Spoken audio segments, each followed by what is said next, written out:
probar diferentes tipos de tecnología solar fotovoltaica, no las convencionales que se consiguen en el país, sino varias tecnologías que estaban emergentes, digamos que generaban una dificultad adicional para comprarlas. Entonces las importaciones fueron complicadas, los proveedores locales digamos que aumentaron los precios significativamente, también hubo problemas en aduanas con los tiempos, digamos, para poder disponer de los equipos.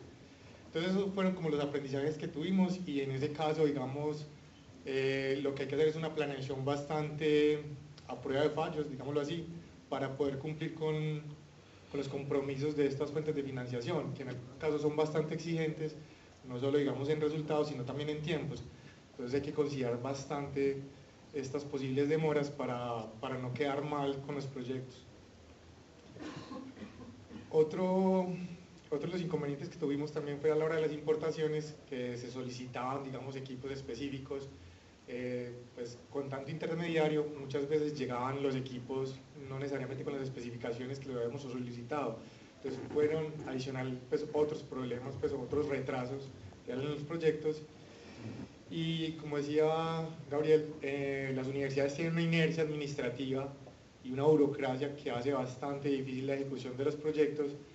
En la Universidad de Antioquia tenemos unas complicaciones adicionales. Por ejemplo, hace poco queríamos instalar unos paneles fotovoltaicos, 2 paneles, pues que era una cosa bastante pequeña, pero dado que la universidad es patrimonio arquitectónico, es imposible hacer una modificación o una intervención en la infraestructura sin solicitar un permiso al Ministerio de Cultura. Entonces es algo que demora exageradamente los proyectos y por eso es que estamos casi que orientándonos a hacer cualquier infraestructura en las sedes nuevas donde no hay esta restricción.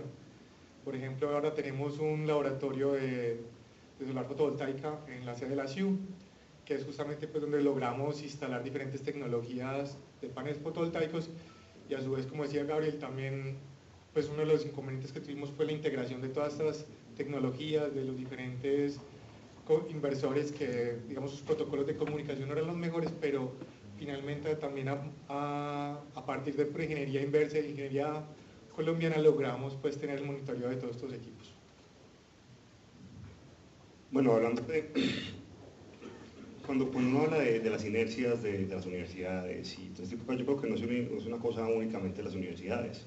La inercia es de la sociedad en general y de las empresas que están acostumbradas a hacer las cosas de determinada manera. Nosotros en la Universidad de IA hemos estado muy pendientes de esto porque nosotros, más que el tema técnico, no nos enfocamos tanto en el tema técnico del aparato, del bichito, del protocolo de comunicación, de la tecnología, sino que nos interesa mirar un poco más el tema del proyecto, el tema de restricciones sociales, ambientales, regulatorias, financieras, porque creemos que eso es una especie de puente.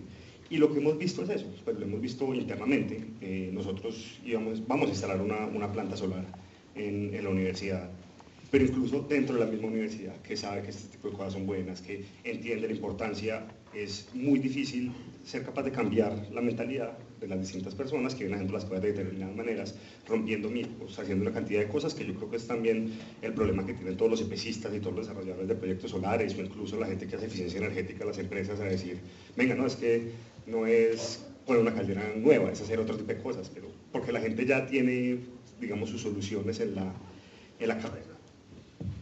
Y parte de eso es un aprendizaje porque ya requiere una serie de habilidades mucho más blandas y una serie de entender que estamos en un proceso de transición energética, efectivamente.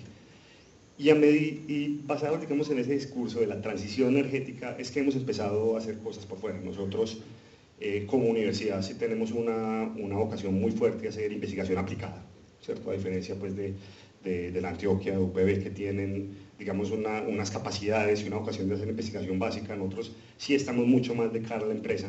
Y también ha sido un reto empezar a decir, venga, educar, pensar ese tipo de cosas, pero si uno ya coge un poquito y se separa no tanto como universidad, sino como alguien que le va a solucionar un problema a alguien, ¿cierto?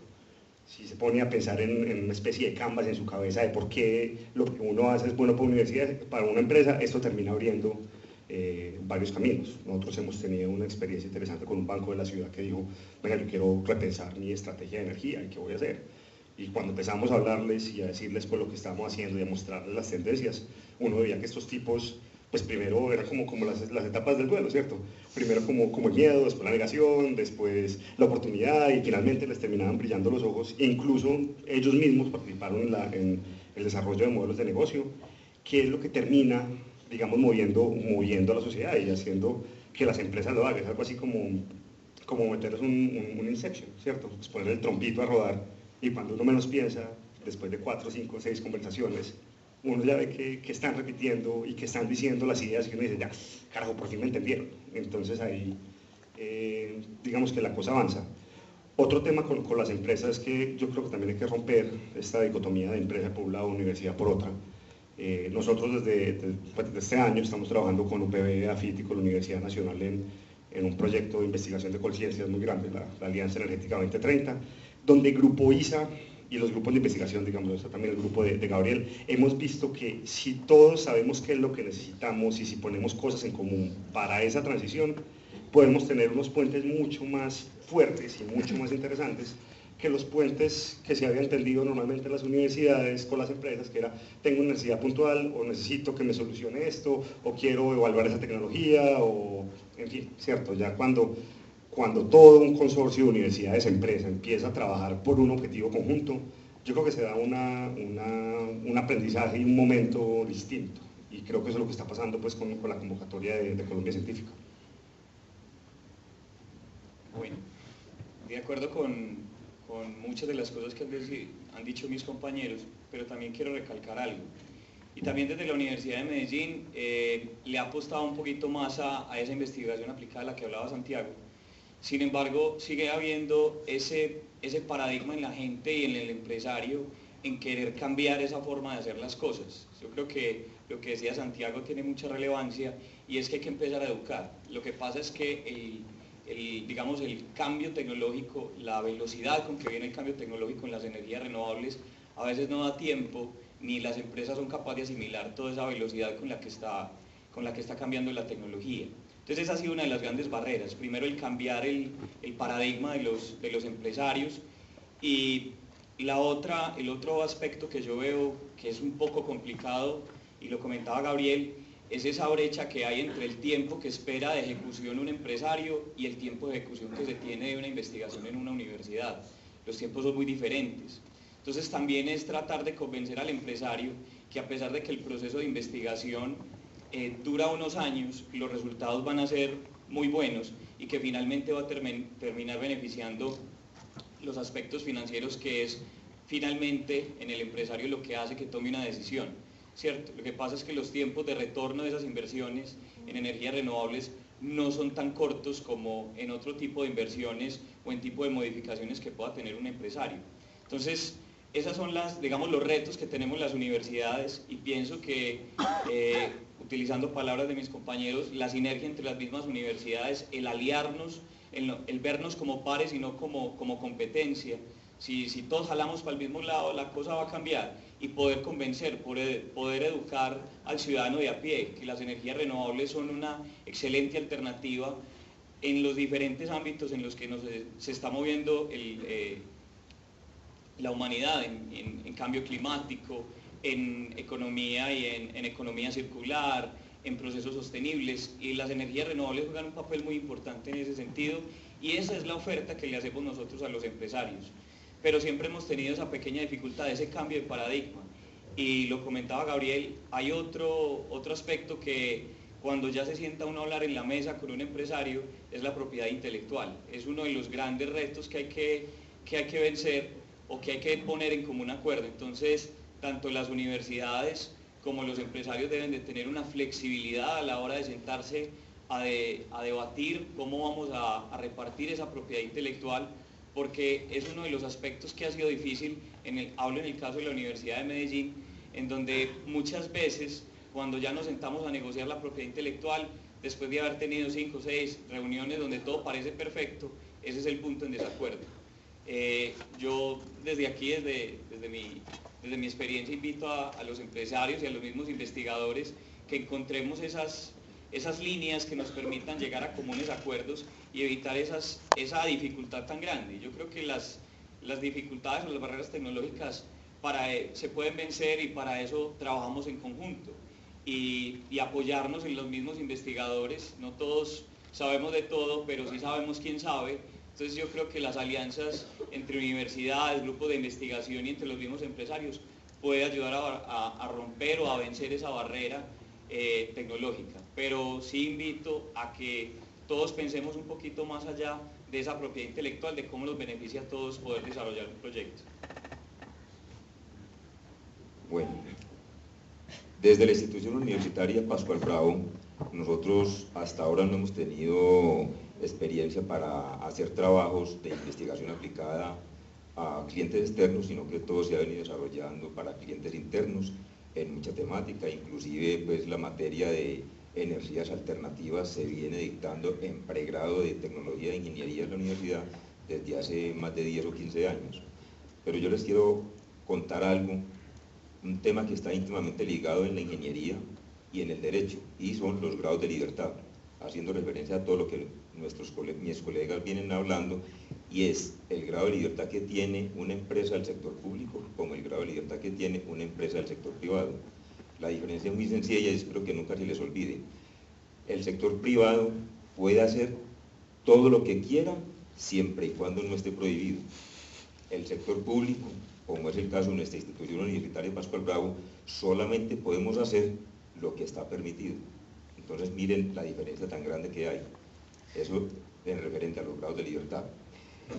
Problemas que nosotros hemos tenido con el tema de la ingeniería o de la investigación, ya sea aplicada, ya sea básica, de cualquier forma, es los problemas que tenemos en el tema de importación y nacionalización de elementos.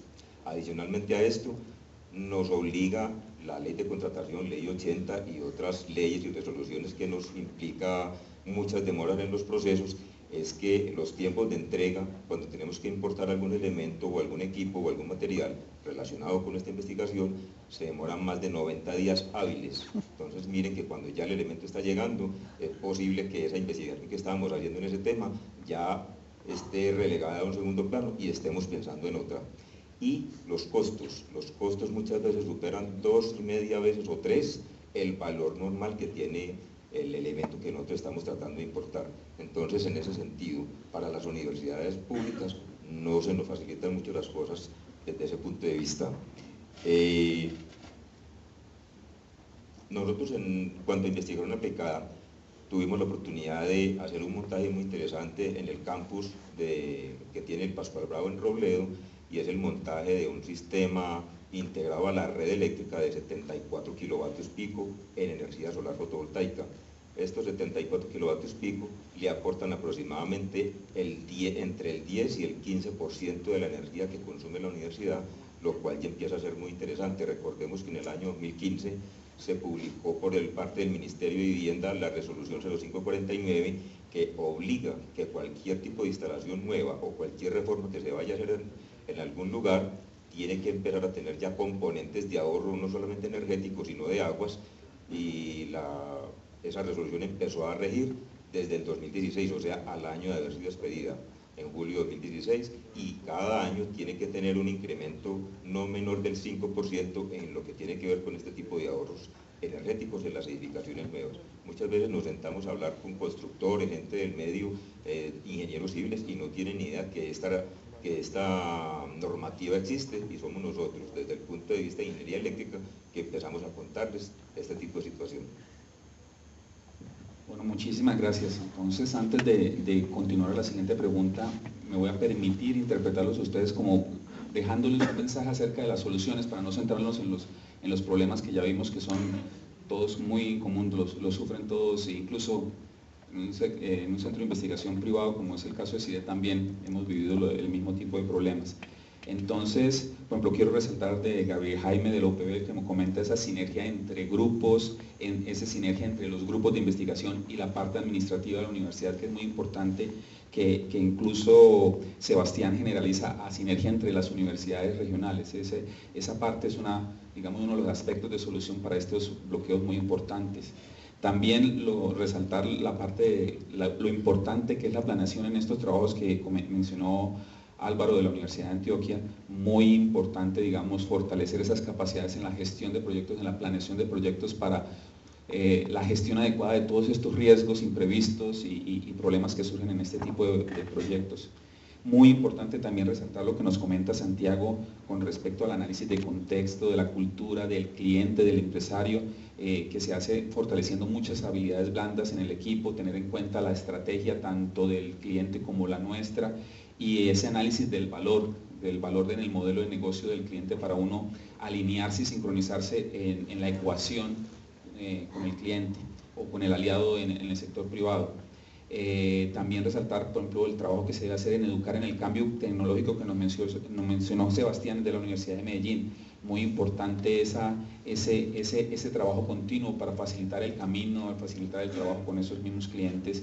Y lo que nos mencionó Julián, muy importante, enfocarse en resultados, en obtener resultados, que esa es la mejor venta, digamos la mejor publicidad, el mejor marketing para convencer, como en el caso de los ahorros en el propio campus. Entonces eso es fundamental para convencer al cliente y sufrir, digamos, todas estas barreras que nos podemos encontrar. Bueno, pasamos a la segunda pregunta, entonces ahora empezamos por Julián. Básicamente, quisiera preguntarle a los colegas cómo consideran que está la regulación actual como habilitador o facilitador de los proyectos en energías renovables, que se debe ajustar, corregir o incluir en la regulación o incluso eliminar de la regulación para que estos proyectos fluyan de una mejor manera y adquieran una dinámica cada vez más grande. Hace unos 10 años estaba yo en un centro comercial del poblado y me abordó un extranjero. Él me comentó que venía de Israel. Me dijo cualquier cantidad de flores que ustedes se puedan imaginar. Me dijo que teníamos un país y en general, hablando de Medellín, una ciudad muy linda, que encontraba mucho verde en nuestra ciudad, que la gente era muy amable, sobre todo cuando se daba cuenta de que estaban hablando con un extranjero. Bueno, me echó cualquier cantidad de flores. Al final, cuando terminó, me dijo, pero les encuentro un detalle que no me cuadra. Entonces, yo me aterré y le dije, después de echarme tantas flores, ¿qué es lo que no cuadra? Y me dijo, a pesar de todas las cosas buenas que nosotros les vemos a ustedes son demasiado lentos para tomar decisiones. Se pone uno a pensar, se pone uno a reflexionar en estas palabras y en el fondo tiene razón. Es posible que nosotros los colombianos rabuleemos demasiado para tomar una decisión, buscamos muchos vistos buenos, buscamos al jefe del jefe para que nos dé el chulo adecuado de lo que necesitamos llevar a cabo y una vez encontramos la solución ya posiblemente es demasiado tarde. En Colombia yo quedé asustado cuando leí hace algunos meses que tenemos más de 6 millones de normas que cumplir entre resoluciones, decretos y leyes y entre ellas tenemos mucha normatividad que tiene que ver con el sector eléctrico.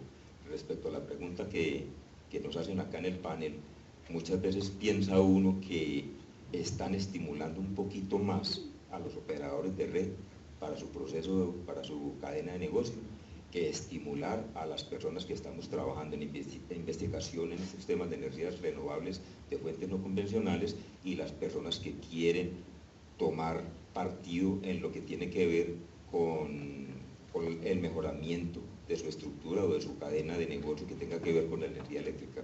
Entonces, de verdad que el llamado es ese. La ley, por ejemplo, 1715, que fue expedida desde 2014, apenas ahora en febrero de este año, y posteriormente se ha venido tratando de hacer resoluciones que tengan que ver con ella, de cómo se debe orientar la norma y cuáles son los requisitos que deben cumplir los usuarios finales y los instaladores. Entonces ve uno que muchas veces no está como muy acorde el tema, uno con respecto a otro. Comentaba ahora con Sebastián que la velocidad en que se desarrolla la tecnología va mucho más acelerado que la forma como los gobiernos proceden a reglamentar lo que tiene que ver con esas tecnologías.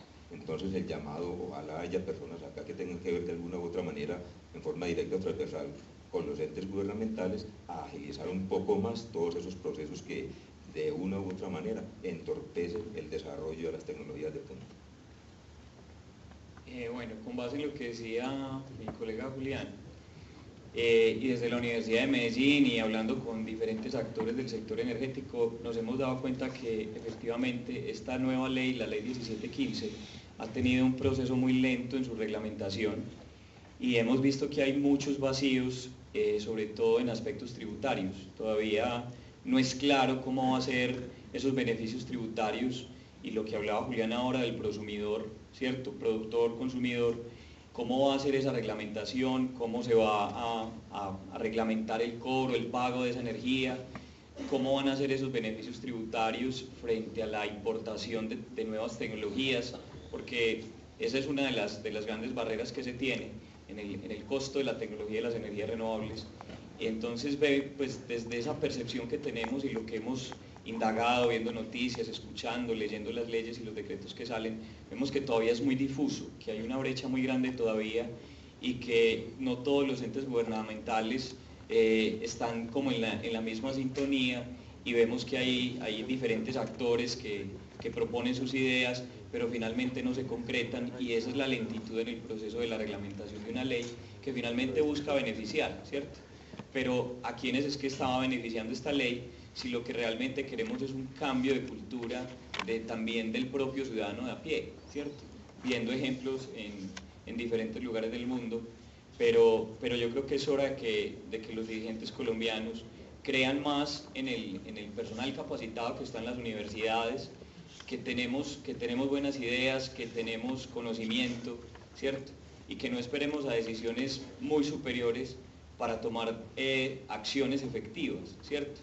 Digamos que ese también es el cambio de paradigma. Muchas veces esperamos que sean las decisiones de la parte jerárquica, la parte más alta de la jerarquía, para que digamos que los que estamos más abajo en esa jerarquía tomemos acciones. Pero la idea es que las ideas provengan desde aquellos que conocen para que finalmente la parte dirigencial digamos, nos escuche y entienda que ese es el conocimiento y que hay unas acciones que hay que tomar. Digamos que esa es como la invitación que yo hago, ¿cierto? Que todos los actores, desde la parte legislativa, desde la parte técnica, desde el mismo escuchar la voz del consumidor, obviamente con un proceso de educación en esto, ¿cierto? Tiene mucho que aportar, hay mucho beneficio en esta ley 1715 y esperamos que a raíz de ella no vengan otras leyes, sino que venga una mejora de esta ley, porque no es el cuento de llenarnos de leyes que obliguen a la gente a hacer cosas, sino que por el contrario esas leyes beneficien a la comunidad, a la sociedad. Digamos que ese es como mi mensaje. Yo digamos tengo una visión un poco distinta. Y hay una cosa con que Colombia sea un país tan santanderista y que estemos tan pegados de las leyes, y es que muchas veces uno espera que todo esté listo y que todo esté armado y que todo esté perfecto para poder tomar acción. Y yo creo que la 1715, pues por lo menos lo que yo he visto es que la 1715 ha sido muy lenta, ¿cierto? Entonces, para nosotros ha sido una cosa lentísima, a pesar de que, pues digamos, por lo menos en mi grupo cercano de investigadores nos parece una ley maravillosa, ¿cierto? La ley 1715 es una ley que habilita una cantidad de cosas que antes no estaba, es una ley que no tiene nada, pues nada, no hay otro país de América Latina con una ley como esta, y que tiene una particularidad bien interesante, y es que no se casa con ninguna tecnología, ¿cierto? Entonces, aquí poner subsidios y poner tarifas especiales es imposible porque pues, no se le puede subir la tarifa al usuario final, entonces es una forma interesante de hacerlas por medio de beneficios tributarios. Pero lo que ha pasado con la 1715 es que ha ido abierto puertas de a poquitos, muy lentas, pero en 2016 principio se abrió la de incentivos tributarios. Este año se abrió, el año pasado se abrió alguna de protocolo de comunicación, este año se abrió la de la 030, que es ya la que habilita a los consumidores. Y uno puede ponerse a esperar a que toda la 1715 esté reglamentada y pueden pasar otros 6 años, o puede hacer lo que ya están haciendo las empresas, que es aprovechar cualquier política regulatoria que se abre para empezar a hacer negocios. En temas de beneficios tributarios, ya hay empresas que tienen modelos de negocio inmensos montados de cuenta los beneficios tributarios. Las pequeñas centrales hidroeléctricas, pues, de nuevo, el registro ante la UME es coger un abogado, ¿cierto?, que sea entendido en los temas, ponerlo a maciar, y el abogado termina sacando el beneficio tributario y se hace, como se hace también en investigación, solo que es cuestión de tener a esas personas el equipo de trabajo para que lo hagan. La 030, yo creo que la 030 va a ser ese verdadero cambio de paradigma. Ya, bueno, antes de que se pudiera vender energía a la red, ya había empresas que se habían inventado modelos de negocio porque dijeron, vea, es que yo no tengo que venderle a la red porque es que a mí ya me cuadra el negocio de aquí para atrás y el contador para adentro, yo puedo hacer lo que se me dé la gana. Si abre la puerta a la 030, van a haber otros nuevos modelos de negocio que ya se pueden hacer, muy probablemente para los usuarios residenciales que antes no les cuadraba el tema, pero ya sí les va a cuadrar. Y hay otro tema, pues, y ya pasando a otro tema, hay cosas que incluso están cambiando y que la regulación ni siquiera las tiene en cuenta. Los mercados transaccionales de energía, el peer-to-peer, las aplicaciones de blockchain en el sector eléctrico, la respuesta a la demanda ya viene, pero también está ahí, y esa nueva forma de relacionarse con la energía o de darle valor agregado a la energía en certificados de carbono, en lo que sea. Nosotros estamos trabajando con una cosa que se llama SolarCoin, que es una criptomoneda para la energía solar, y eso está ahí sin necesidad de tener ninguna regulación, porque es simplemente un token que da alguien que cree que eso vale. Creo que uno no debe preocuparse mucho por la regulación, sí la debe estar mirando permanentemente para ver qué puerta se abre, o porque uno sabe qué va a venir, uno dice, viene esto, entonces preparémonos para esto, cuando el momento que cierra la puerta, sale. Y si hay una cosa que va a tener un auge tan grande o va a cambiar las cosas, la regulación llegará en algún punto y la alcanzará y la habilitará, pero no creo que debamos esperar a que la regulación esté completa para que las cosas se puedan hacer. Yo creo que uno puede empezar a trabajar con cada una de las oportunidades que se abren. Bueno, nosotros en la Universidad de Antioquia hicimos pues un análisis cuando salió la ley 1715 y obviamente pues desde el sector eléctrico, desde el Departamento de Ingeniería Eléctrica estábamos muy contentos por la primera ley que se da en el país de incentivo a la instalación de fuentes no convencionales. Sin embargo, también en discusiones desde que se hablaron de los borradores de la ley, se identificó, digamos, o nosotros pues, se pudo identificar un problema en la ley y es que está orientado a favorecer grandes empresas, sean del sector eléctrico o privado, pues, y los pequeños consumidores o los pequeños productos, sí, la pequeña empresa o los hogares pues no se ven tan beneficiados, aunque se pueden beneficiar, ¿cierto? No, digamos pues que no es un apoyo directo a la pequeña empresa y a los hogares. En ese mismo sentido, la 030 pues hemos hecho unos análisis donde hemos visto pues que para ciertas dimensiones, no necesariamente muy grandes, menores de 100 kilovatios, la venta de excedentes de energía no resulta en un beneficio económico para el cliente y normalmente ese es el factor de toma de decisiones para un cliente. Entonces para instalaciones superiores, perfecto, en la mayoría de los casos se puede aplicar y financieramente los proyectos cierran y se pueden tomar estas decisiones.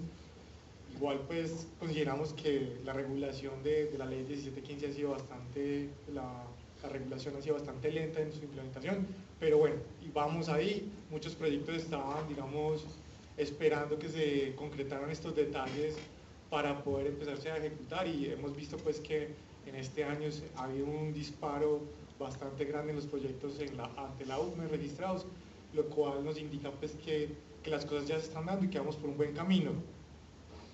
Otro de los aspectos pues, que hemos visto en temas de regulación que ha podido, pues, digamos, de alguna forma entorpecer el proceso es en auditorías que se hacen en redes de distribución, ya se empiezan a ver muchos casos pues, de instalaciones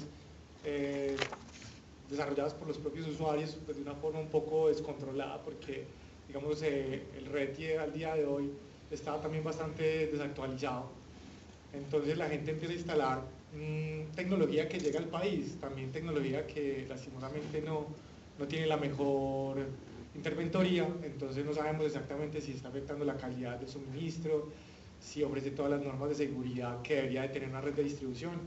Entonces vemos que ahí todavía hay como un hueco en la regulación y serán problemas a resolver en el futuro cuando esto se masifique todavía aún más y no haya pues como la debida reglamentación para instalar estos sistemas. Bueno, a ver, ya es indiscutible que la ley 1715 de 2014 ha sido un inicio. Lento o no, pero es un inicio, es un avance con el que estamos trabajando todos. Yo pienso que las universidades tienen que ayudar a romper esa inercia, esa lentitud de la que ustedes hablan, precisamente con este tipo de cosas, de discusiones, de propuestas novedosas. Yo particularmente me voy a centrar en algunos aspectos un poco más técnicos y no tanto de mercado. Por ejemplo, hablemos de la resolución 030 de 2018, que habla de la autogeneración a pequeña escala. Ahí en esa resolución se habla de unos límites, de unos porcentajes de integración. Hablamos de un 4% nacional, hablamos de un 15% para inyección de generación sobrante, limitada por un transformador pegada a la barra de acople común. Yo pienso que ese es un punto importante que debemos analizar, vuelvo y lo repito, de las mismas universidades y grupos de investigación, y es entender exactamente qué significa ese 4%, por qué se dio. En la resolución hablan de que cuando la energía generada anual llegue a ese 4% de la demanda comercial del año inmediatamente anterior, la CREC va a empezar a tomar acciones desde el punto de vista de remuneración, acciones desde el punto de vista de conexión, de reglas especiales de conexión. Entonces nosotros como universidades debemos aliarnos para ayudarles a pensar en ese tipo de estrategias. Hablan del 15%, porque el 15% en generación a pequeña escala para vender energía a la red. Entonces yo pienso que ahí hay unos puntos importantes relacionados, por ejemplo, con variables como la frecuencia, el voltaje, entender capacidades de cortocircuito, de flujos de potencia inverso, de cargabilidad, de generación de zonas aisladas. Digamos que hay unos temas, obviamente de mercado, pero también técnicos que debemos empezar a atacar desde las mismas universidades. Hablan también de solo nivel de tensión 1, ¿sí? Menor a 1 kilovoltio. ¿Por qué? Pero nunca cierran la brecha, nunca cierran a los otros niveles de tensión. Entonces, tratar de entender qué pasa con un cliente industrial que se conecte al punto de acople común a un nivel de tensión diferente. El tema de modelos de negocio lo estaban mencionando ustedes. Eso es vital, ¿no? Y hay que tratar de también colocar los lineamientos para pensar en modelos de negocio, porque claro, este tipo de soluciones, sin un modelo de negocio, pasa lo que ustedes dijeron. ¿Quién se va a beneficiar? ¿Cómo van a ser esos modelos de negocio? ¿Qué debemos instalar? Hablemos de uno muy particular, el PPA, ¿cierto? La venta de energía. Para eso necesitamos medidores inteligentes. Entonces viene otra resolución en donde tenemos que hacer cumplimiento, y si usted va a hacer un autogenerador a pequeña escala, pues debe también tener medidores inteligentes en sus casas. Bueno, pero esos medidores inteligentes deben estar también acompañados de esos modelos de negocio. Entonces es como tratar de ayudarle a la CREC. Vamos a romper esa lentitud, esa inercia. Pues entendemos que hay unas voluntades políticas incorporadas, pero nosotros como universidades, como sociedad, también tenemos que ayudar a romper esas fronteras. Blockchain, lo mencionas ahora. Todo esto de la criptomoneda, del mercado digital, de las transacciones digitales, también es algo que podríamos nosotros aportar ahí.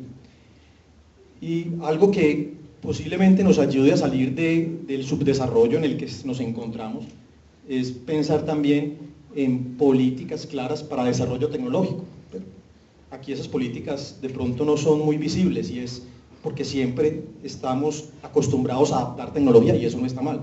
Nosotros adaptamos tecnología, la incorporamos y damos soluciones, pero qué bueno pensar en innovar. Y vuelve y juega, los grupos de investigación de las universidades, los centros de desarrollo tecnológico, pensar en generar propuestas que permitan desarrollar tecnología diferente a la convencional, para poder romper esas brechas que existen. Entonces yo pienso que ahí, grosso modo, podríamos estar mencionando algunos puntos claves que podríamos empezar a atacar.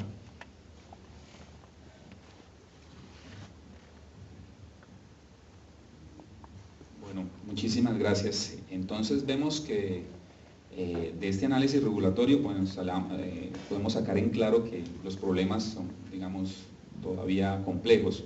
Julián nos habla de la lentitud y complejidad, Sebastián nos habla de los vacíos que hay, la falta de sincronía entre agencias gubernamentales, la falta de escuchar al consumidor en estos temas, lo cual también lo enfatiza Álvaro con respecto a no pensar tanto en la regulación en las grandes empresas, sino también en las instalaciones pequeñas, tener en cuenta la tecnología, lo menciona Álvaro, por ejemplo, la actualización del RETIE tecnológicamente para que la incorporación de tecnología sea la adecuada, la que fortalezca el sistema en general, y vemos que Santiago y Gabriel Jaime están también muy sintonizados con la respuesta o la solución a estos problemas. No esperar entonces de la regulación perfección y completitud, sino que permita, digamos, acción, permita abrir puertas, permita algo de libertad, que permita habilitar modelos de negocio, que considere políticas de desarrollo tecnológico que fortalezca la innovación en el país. Muy importante lo que nos comenta Gabriel con lo que cerró su intervención, que además de propuestas, pilotos y estos escenarios de discusión, se haga un trabajo también de investigación regulatoria, no solo investigación tecnológica, para entender la regulación, entender los límites y unir los temas de mercado y tecnología en esta regulación, que tienen que considerar, digamos, los temas de mercado muchas veces están circunscritos a los temas tecnológicos, de lo que se puede o no se puede hacer, a las leyes de la física, digámoslo así de alguna forma. Entonces, en ese camino van, digamos, la posible evolución del trabajo regulatorio en el país con colaboración de las universidades. La tercera pregunta para compartir con ustedes, y entonces empezamos de nuevo con Gabriel Jaime, es considerando los proyectos que han realizado, internos, externos, ¿cómo les ha ido con la financiación? ¿Cómo los financiaron? ¿Qué nos pueden compartir acerca del proceso de acceder a capital para financiar proyectos de energías renovables en el contexto universitario?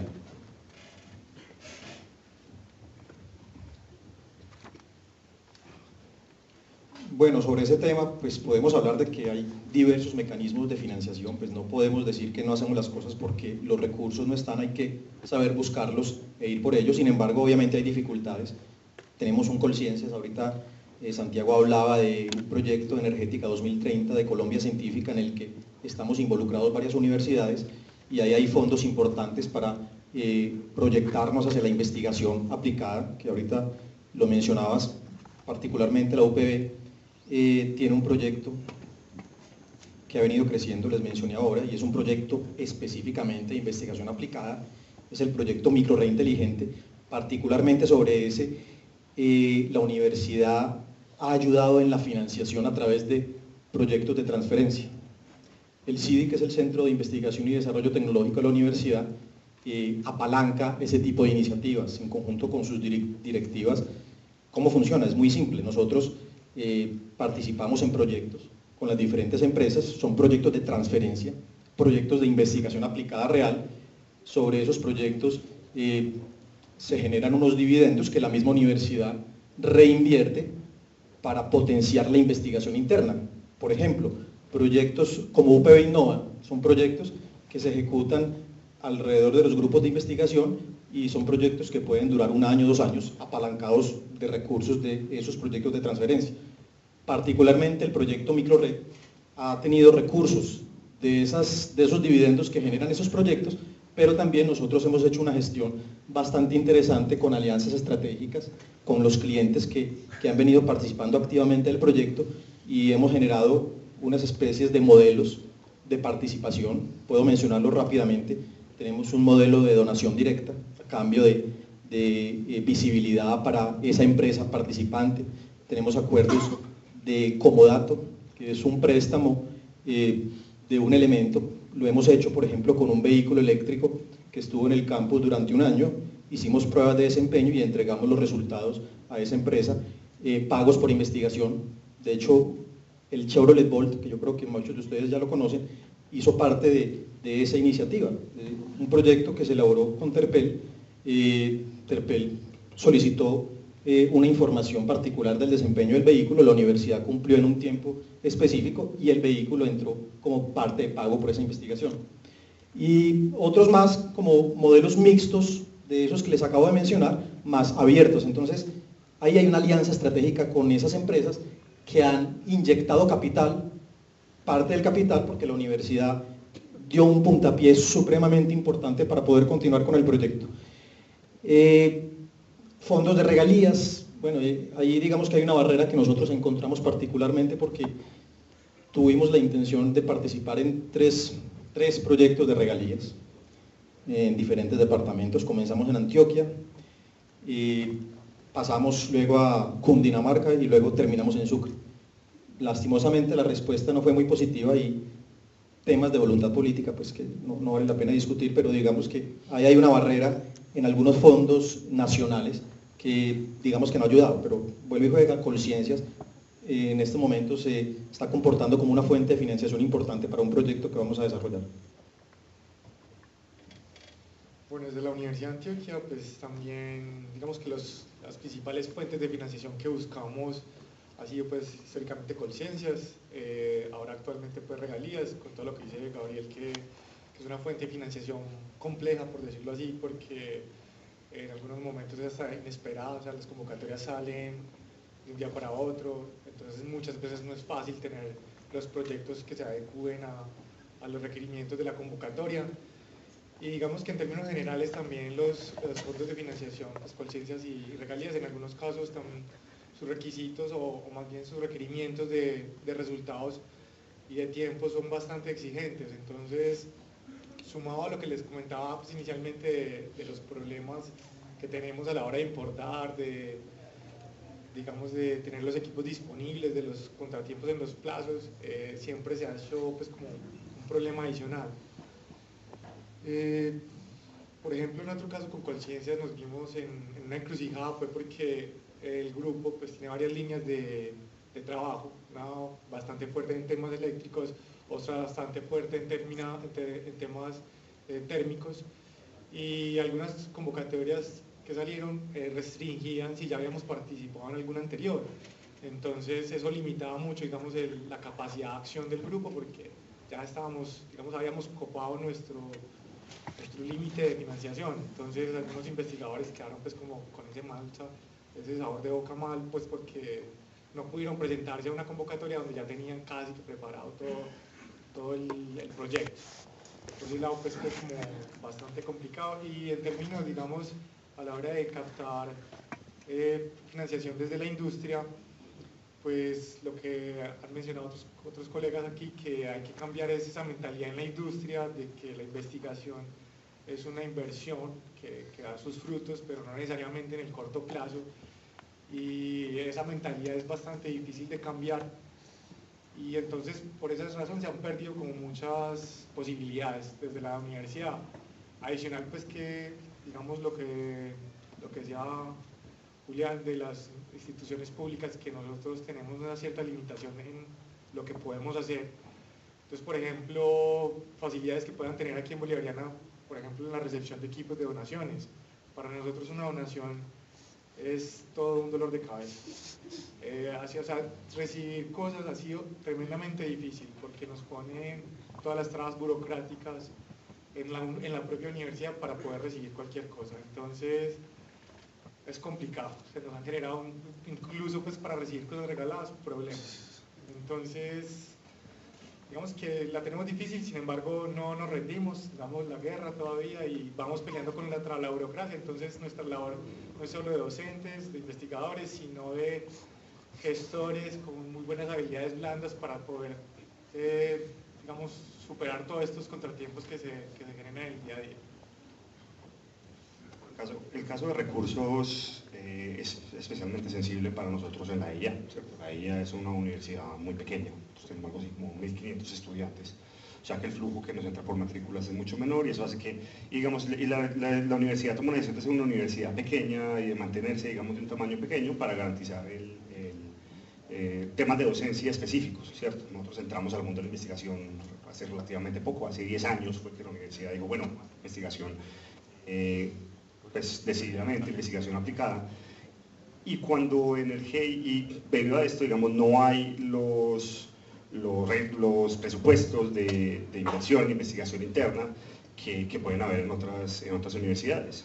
Entonces para nosotros, cuando arrancamos con Energía, fue una cosa particularmente sensible, porque primero fue coger una idea y decirle a la universidad, venga, necesitamos una estrategia de energía, vamos a venderla, vamos a hacerla desde el principio, y tuvimos un espaldarazo. Yo creo que eso es importante en la universidad, el primer espaldarazo, es decir, bueno, tome unos recursos y empieza a trabajar, unos recursos que usamos principalmente para tener investigadores, porque uno necesita es masa crítica para poder hacer cualquier cosa.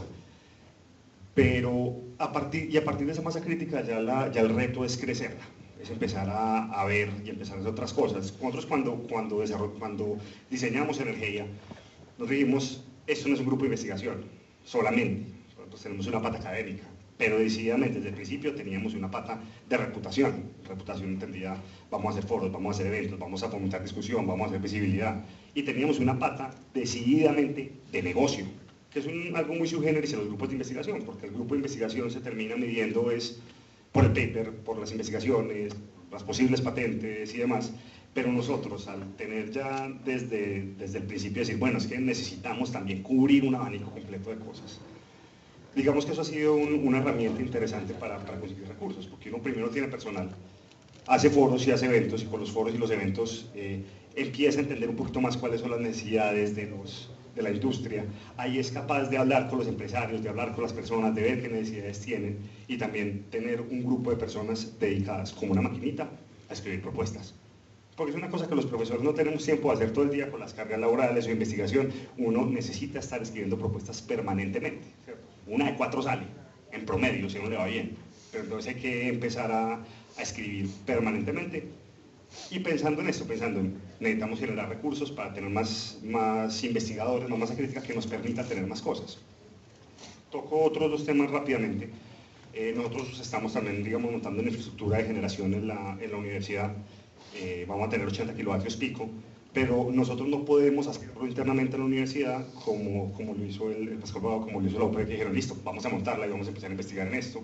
De hecho, llegamos ya un poco tarde pues, al tema de la medición en esto. Entonces, también, ahí viene la alianza con Celsia, vamos a tener un PPA, como mencionaban ahora, que nos funciona. ¿Por qué le funciona a la universidad? Porque nosotros no tenemos la plata para hacer esa inversión de primerazo. Pero eso sí nos sirve para hacer la investigación que tenemos y le generamos ahorros a la universidad. Y cuando uno lo pone en términos de ahorros a los tomadores de decisiones, siempre va a haber un eco. Y también hay que empezar a pensar modelos de negocio. Estamos pensando en un bus eléctrico, pero todos decimos, no podemos gastarnos 900 millones en un bus eléctrico. Entonces empezamos a hablar con las empresas, estamos hablando con Celsia y con nuestro operador de transporte, inventarnos un modelo de negocio que termine sirviendo, o sea que también hay que meterle un poquito de creatividad al asunto. Bueno, como lo han comentado algunos de mis compañeros, las fuentes de recursos para nosotros los investigadores, y hablo en particular de Medellín, pues obviamente a nivel nacional tenemos a Colciencias, pero también aquí internamente en Medellín tenemos a Ruta N. Ruta N ha sido una entidad que le ha apostado mucho a la innovación. La Universidad de Medellín también le quiso apostar mucho a la innovación, y a través tanto de Colciencias como de Ruta N se han logrado obtener algunos recursos para el desarrollo de algunos proyectos, obviamente de investigación con Colciencias y de innovación a través de Ruta N. Sin embargo, hablando de recursos internos propios de la Universidad de Medellín, digamos que los actores, diferentes grupos de investigación, diferentes investigadores, nos sentamos a repensar la Universidad de Medellín, y hasta hace poco, hace menos de 2 años, nació una iniciativa que nació en un semillero de investigación por parte de uno de los estudiantes de pregrado, que se convirtió en una bandera de la Universidad de Medellín y se llama el proyecto Campus Vivo.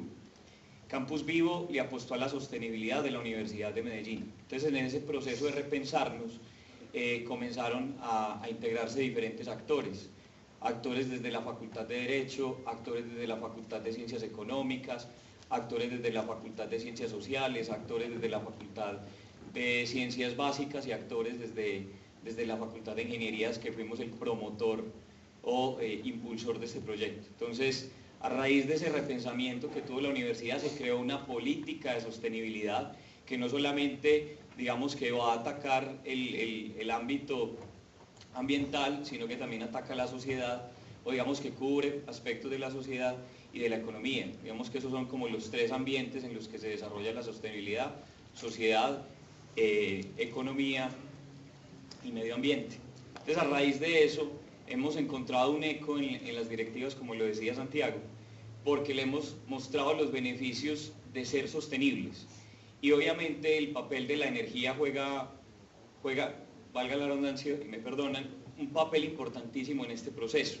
Entonces, a través de ese repensamiento, de este proyecto macro de ser una universidad sostenible, hemos logrado obtener recursos y aunque todavía sigue siendo el cambio de paradigma lo que nos ha impedido que sea más rápido, pero la universidad se está repensando y digamos que tomando como ejemplo lo que ha hecho la microred de la Universidad Pontificia Bolivariana, la universidad está repensando, la Universidad de Medellín está visualizándose en encontrar también un modelo que le sirva a la universidad no solamente para beneficios económicos, sino también como un modelo replicable en la sociedad, ¿cierto?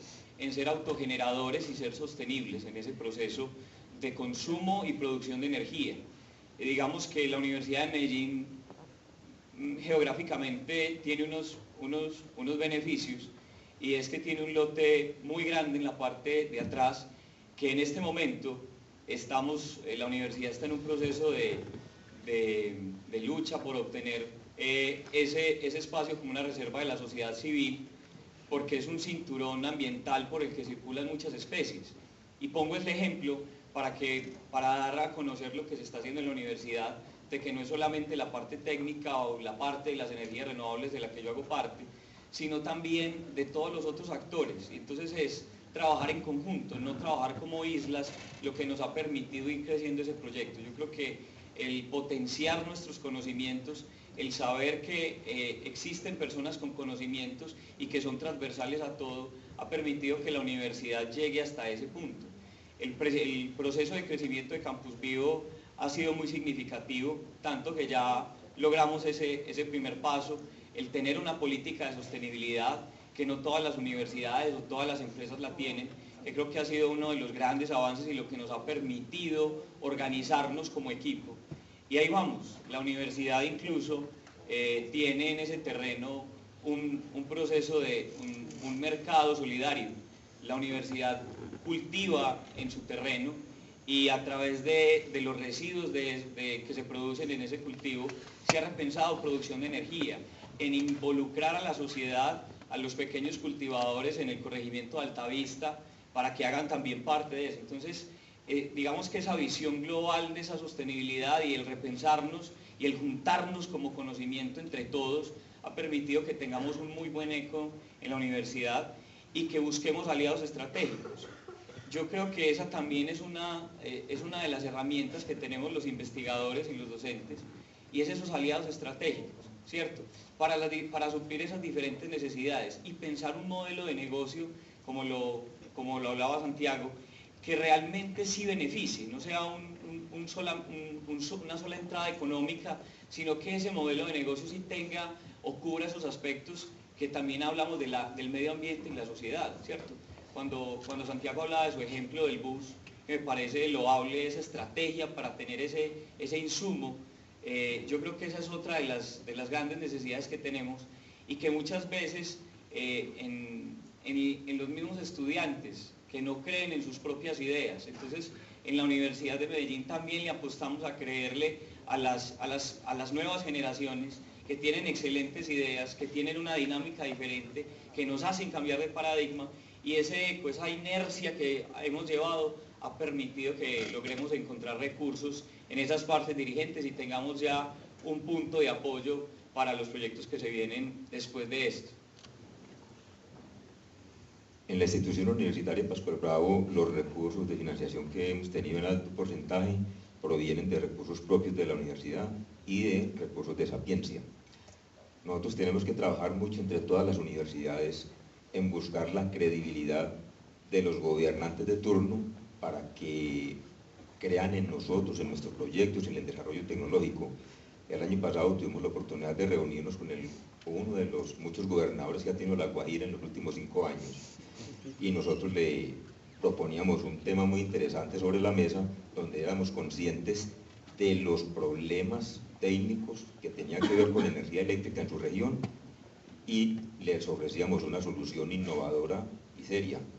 Les decíamos, ustedes tienen en este momento a punto de vencerse X mil millones de pesos, a punto de vencerse este año por Sistema General de Regalías, y lo que ustedes no ejecuten antes de que se venzan esos recursos, si no presentan proyectos bien estructurados, esos recursos se irán para construcción de carreteras terciarias.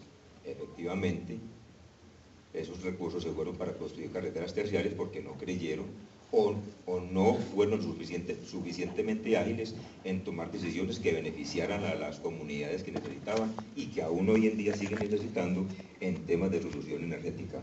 Entonces, fíjense lo que les contaba ahora respecto a la lentitud que tienen algunos gobernantes para pensar y tomar decisiones, que cuando las toman, ya esos recursos, los cuales podían haber dispuesto anteriormente, ya no están disponibles. Entonces tenemos que trabajar mucho de todas las universidades en ese tema, sensibilizar mucho más a los gobernadores y alcaldes. Y un tema muy importante, ustedes no se imaginan la cantidad de recursos económicos que se pierden por sistema general de regalías porque no sabemos presentar proyectos. Entonces es fundamental que aprendamos a presentar proyectos bien estructurados y con la debida justificación.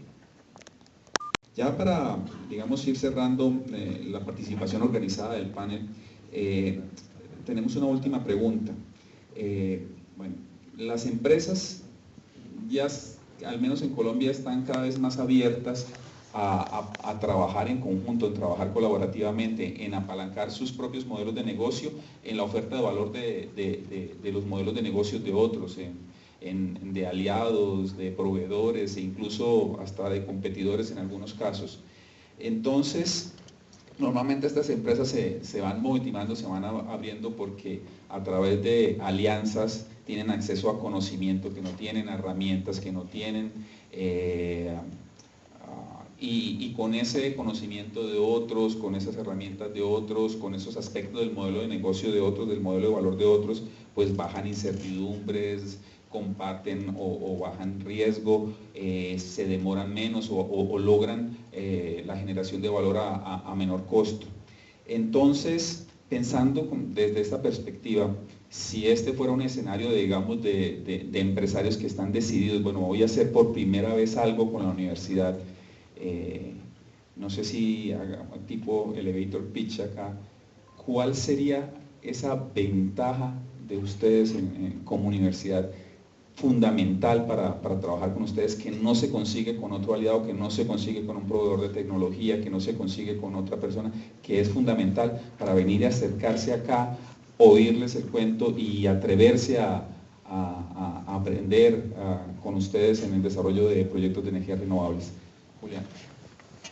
Bueno, indiscutiblemente en la institución tecnológica Pascual Bravo tenemos una fortaleza muy grande que es el talento humano. Las personas que estudian en esta institución universitaria tienen toda la disponibilidad que ustedes quieran para trabajar todos estos temas de energías renovables de fuentes no convencionales.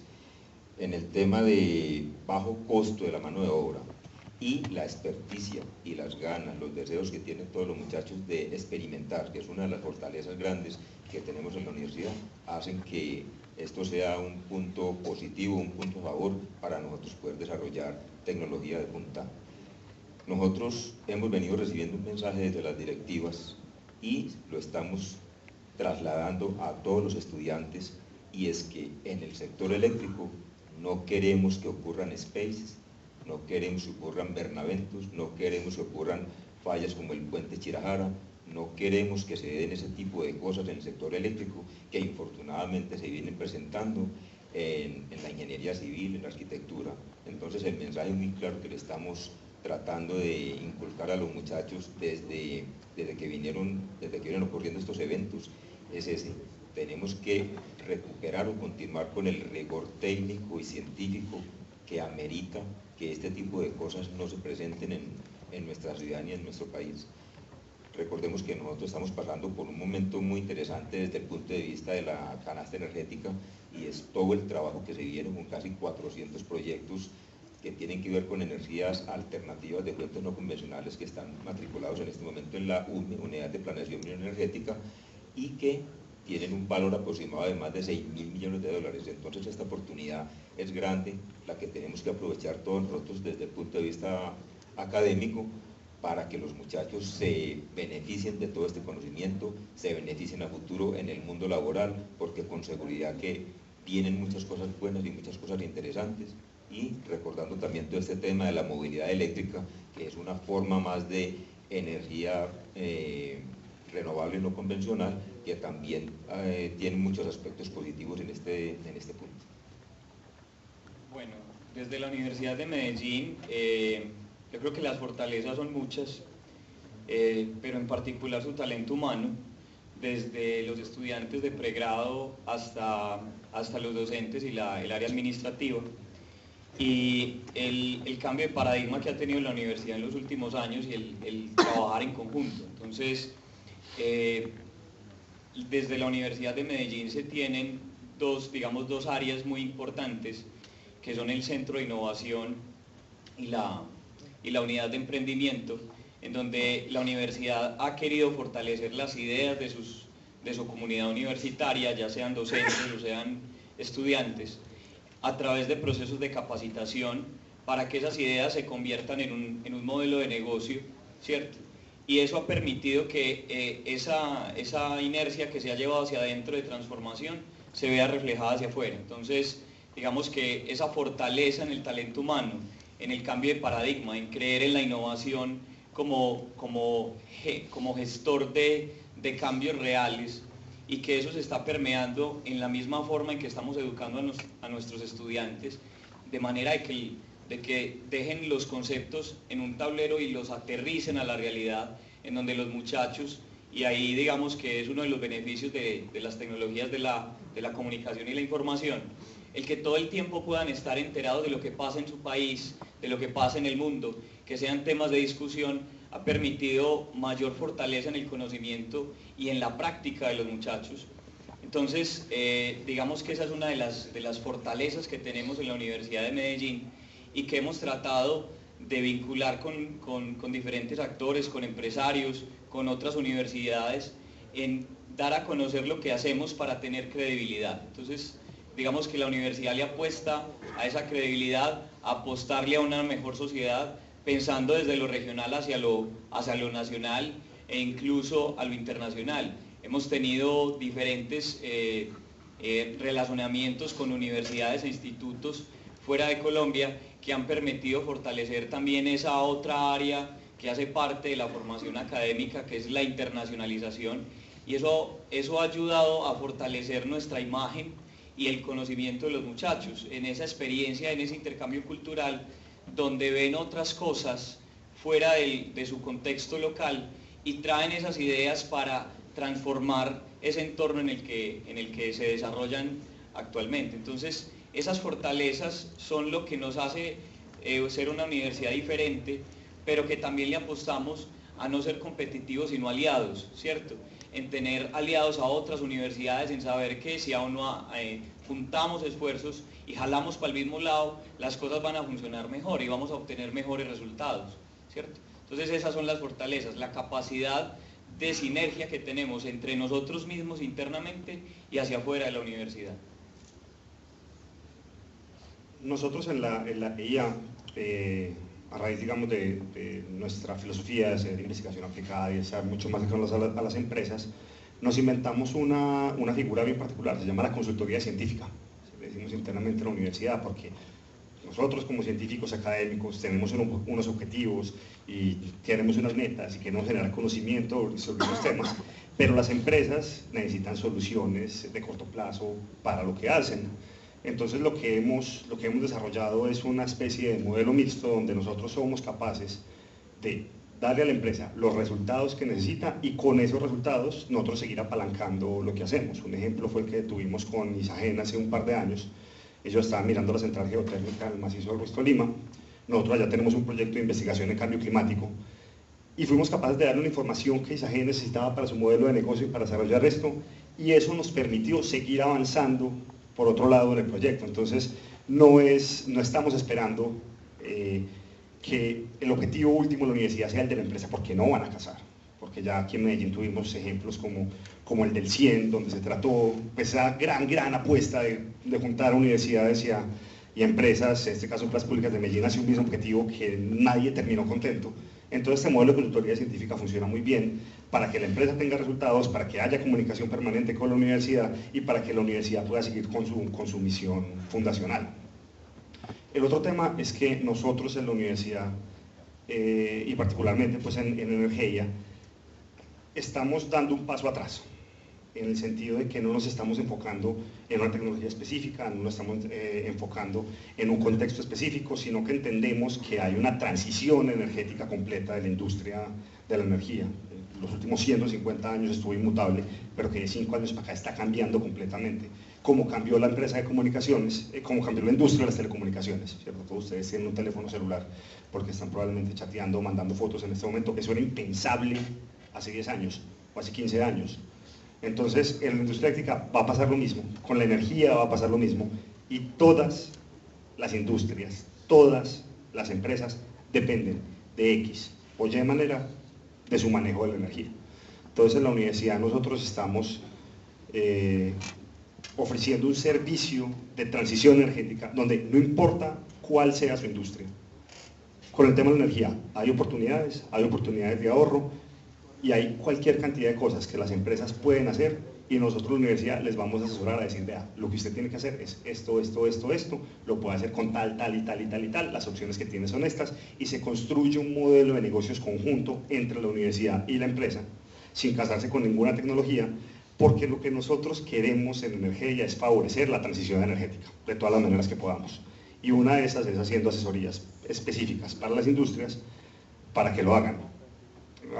Y sumo pues a lo que dice Sebastián, la EIA no trabaja sola. Cuando tenemos ya el ecosistema energética 2030, ya en temas de energía estamos alineados UPB Nacional, EAFIT y nosotros, además del grupo ISA, 4 universidades no acreditadas y algunas universidades del exterior, o sea que ya un trabajo en energía no es un trabajo con energía, es un trabajo con todo el ecosistema científico energética 2030.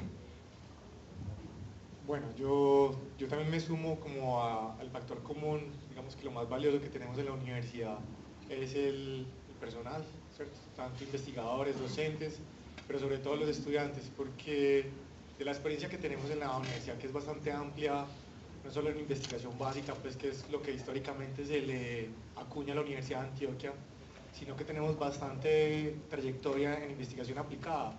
Tenemos varios ejemplos, por ejemplo, de proyectos de investigación con la CREC, con la UPME, con ISA o Intercolombia, también con algunas pequeñas empresas del sector, que es, se me escapa el nombre, bueno, es una persona que trabajaba inicialmente en Exem y ahora justamente le ofrece servicios a Exem de consultoría, y hemos trabajado RightSide, que ofrece básicamente herramientas de optimización para la toma de decisiones. Entonces, en ese sentido hemos tenido una buena, digamos, interacción con la industria, nos hemos adaptado a los tiempos de la industria, que en algunos casos son bastante exigentes, y justamente la estrategia que hemos podido, o digamos con el elemento que hemos podido acercarnos a esa necesidad de la industria, ha sido los estudiantes, han sido, digamos, el personal que ha podido apoyar los proyectos de investigación, obviamente con la supervisión de todo el personal docente e investigador de la universidad, y con eso hemos logrado llevar a cabo unos proyectos de investigación aplicada con unos altos criterios pues, de calidad, e incluso pues, validándonos en términos científicos, consiguiendo publicaciones en revistas internacionales. Entonces, digamos que desde ese sentido la universidad pues, ha logrado como llegar a ese público de la industria para cubrir esas necesidades,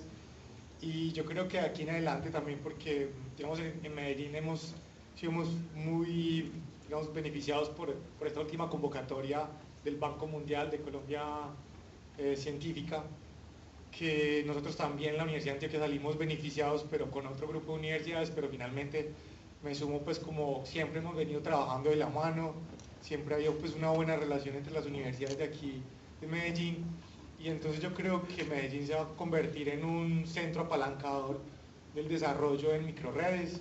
Nosotros también estamos apostando por una microred, hay una serie de universidades pues, de Colombia, está la Universidad del Valle, otras universidades pues de menor escala aquí en Colombia y algunas en el exterior, y también muchas empresas que digamos que el reto fue coordinarnos, porque tantos elementos y personas en un solo proyecto es muy difícil de coordinar, pero se logró, y finalmente también la Universidad de Antioquia salió favorecida, y hay unos presupuestos bastante interesantes, que también la intención es como potenciar el desarrollo e investigación local para proyectarlo finalmente en servicios a la industria y digamos a este cambio que se viene en el sector eléctrico. Bueno, yo creo que aquí hay una convergencia muy clara y es el capital humano, pero para responder claramente, ¿qué hace mejor a menor costo, con menor incertidumbre a la universidad? Pues educar, ¿cierto? Y luego investigar. Aquí tenemos los ingenieros del futuro, pero entonces yo voy a hablar del menor costo no para la universidad, sino para el país. Hablo de educación para mejorar la productividad. Entonces yo creo que las universidades lo mejor que hacemos es educar.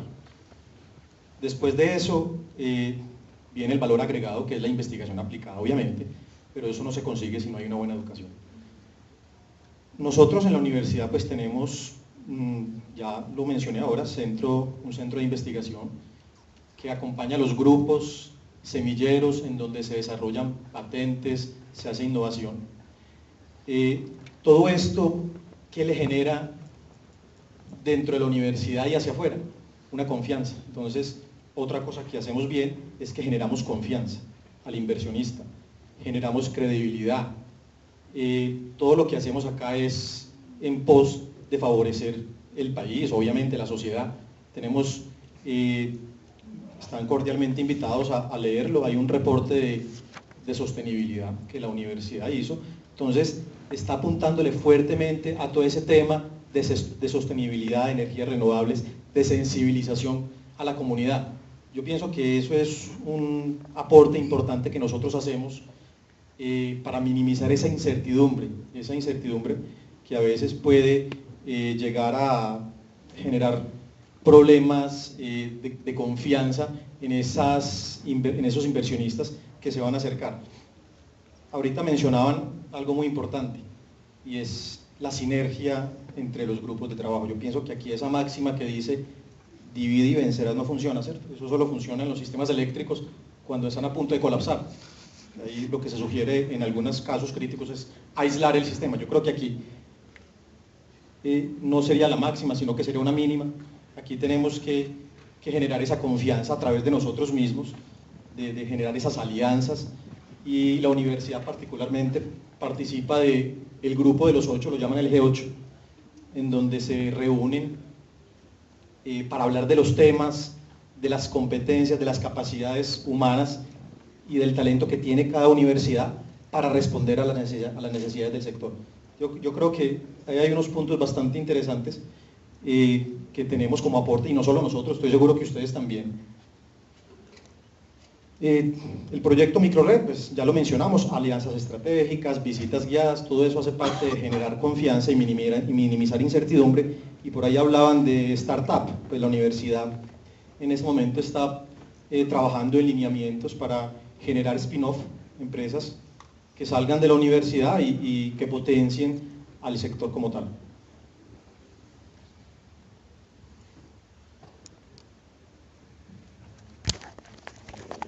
Bueno, entonces vamos a ver cómo nos quedó el comercial para atraer empresarios.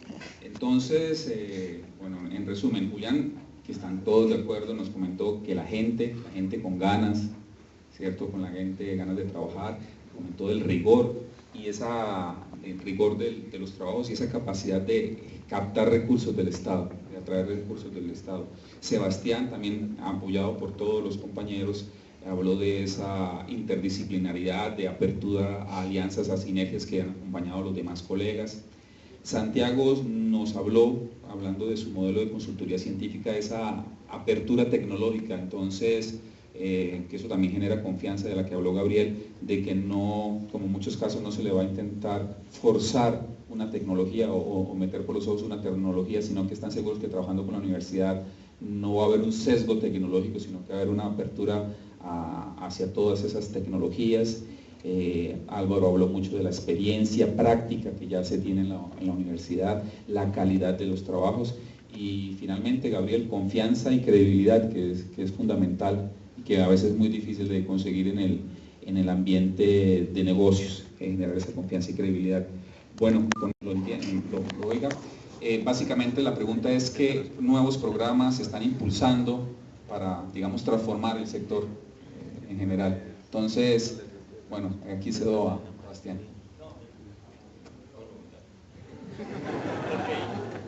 Tomo la vocería porque desde la Universidad de Medellín, desde el año 2002, se creó el programa de Ingeniería en Energía. Hago un recuento así pequeño de la historia del programa. La primera universidad que lo tuvo fue la Universidad Autónoma de Bucaramanga. Yo creo que ya tiene alrededor de unos 17, 18 años con el programa. Luego fue la Universidad de Medellín y hace poco apareció en Bogotá en la EAN, y creo que ya la Universidad de Antioquia formó Ingeniería Energética. Eso creo que fue en el 2017, si mal no estoy. Y hay otra universidad que le está apostando, que es la Universidad del Valle, ¿cierto?, a ese programa de Ingeniería en Energía.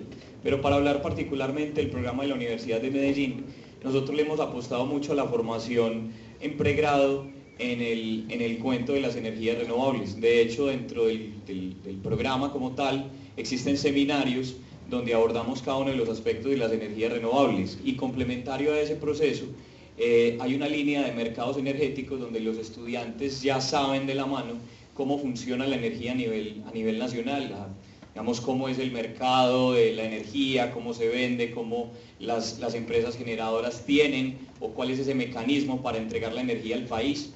Entonces digamos que hay un pensamiento muy fuerte en formar personas, en esos ingenieros no del futuro sino del presente, porque ya tuvimos nuestros primeros egresados, en donde le estamos tocando las puertas a los empresarios y le estamos entregando un ingeniero capacitado que conoce toda la cadena de la energía, ¿cierto?, desde la generación hasta la comercialización. Y digamos, ese factor diferenciador que tiene que ver con las energías renovables y cómo ellas se van a acoplar a esos sistemas tradicionales de generación de energía, ¿cierto? Y digamos, potenciando digamos, los recursos que tiene Colombia. Desde la Universidad de Medellín y nosotros los investigadores hemos visto que la fortaleza que tiene Colombia, aparte del recurso solar, que no es tan significativo como otras regiones del mundo, pero que es una fortaleza, hemos pensado que la agroindustria es la fortaleza que tiene Colombia. Para mí Colombia, personalmente, es un país agrícola que necesita potenciar eso, y son las energías renovables en esos lugares en donde se genera la agroindustria, donde deben entrar a jugar un papel importante, y es lo que hemos querido haciendo. Incluso aquí comento que desde la universidad nos hemos involucrado con las cadenas productivas de la agroindustria para conocer de primera mano cuáles son las necesidades y en particular las necesidades energéticas de los agricultores, desde la cosecha hasta la poscosecha, o sea, de todos los actores de una cadena agroindustrial, y en donde hemos tratado de buscar involucrar a los estudiantes y desde las energías renovables darle una solución a algo que para nosotros es el potencial más grande que tiene Colombia, ¿cierto?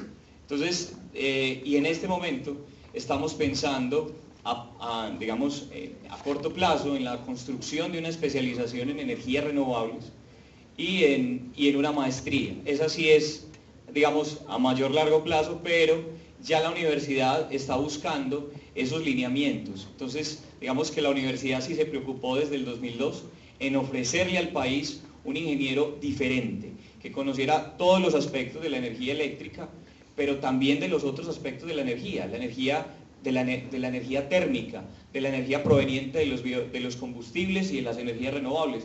O sea, que no hubiera esa tradición que se venía, digamos, haciendo en Colombia, que al ingeniero eléctrico le tocaba aprender de todo, o al de petróleo le tocaba aprender de todo para poder entrar capacitado a resolver problemas. Entonces, esa fue la apuesta que le hizo la universidad, en tener ingenieros un poco más integrales en todo lo que tiene que ver con la energía.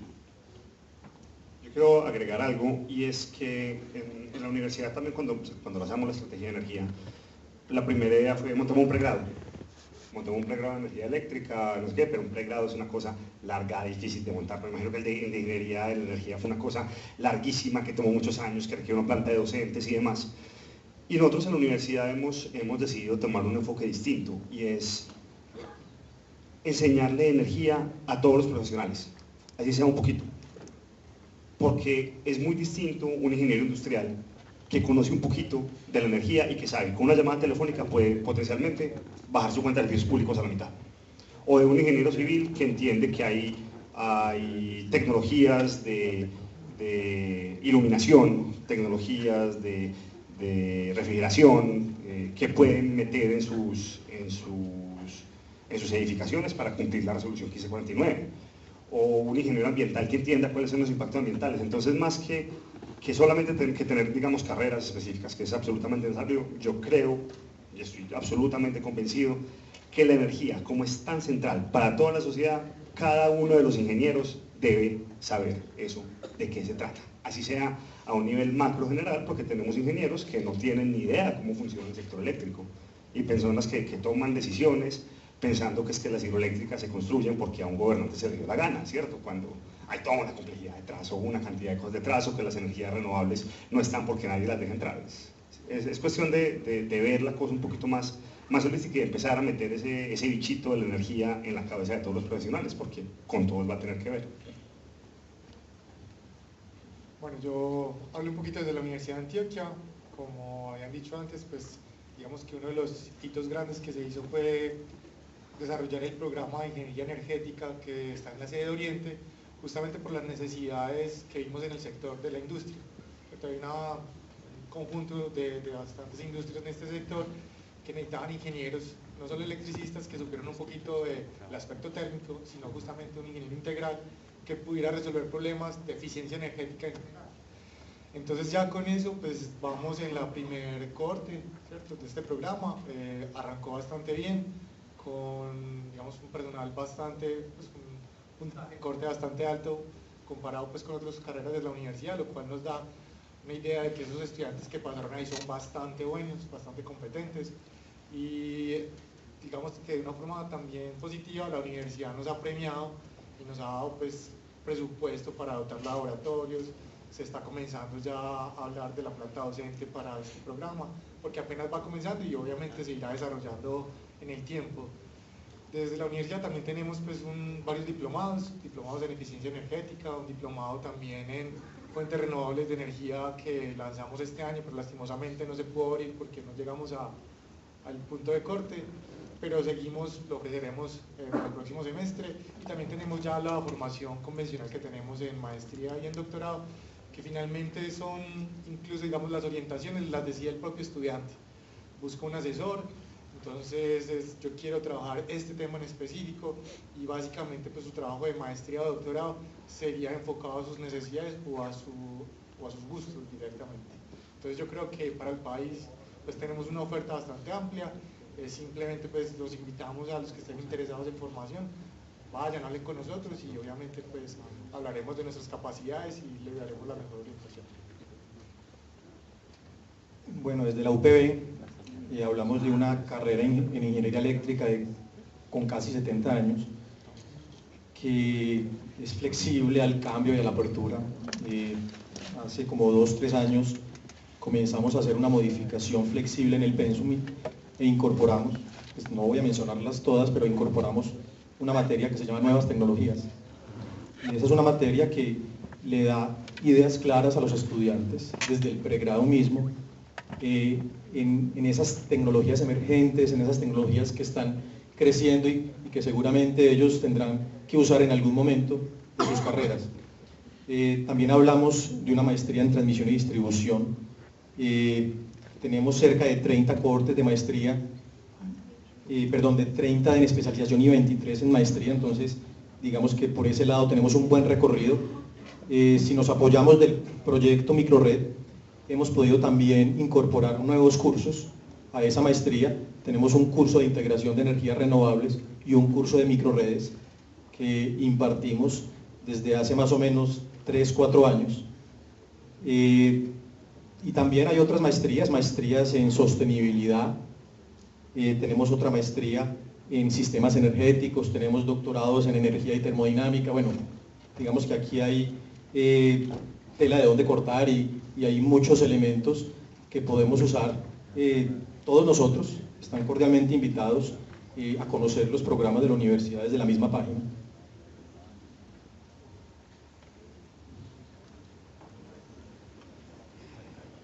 En marzo de este año, el doctor Ricardo Ramírez, director de la UME, Unidad de Planeación Minera Energética, dijo: espero que dentro de 5 años, al menos entre el 15 y el 20% de la energía producida en Colombia sea basada en fuentes no renovables, fuentes renovables de energía.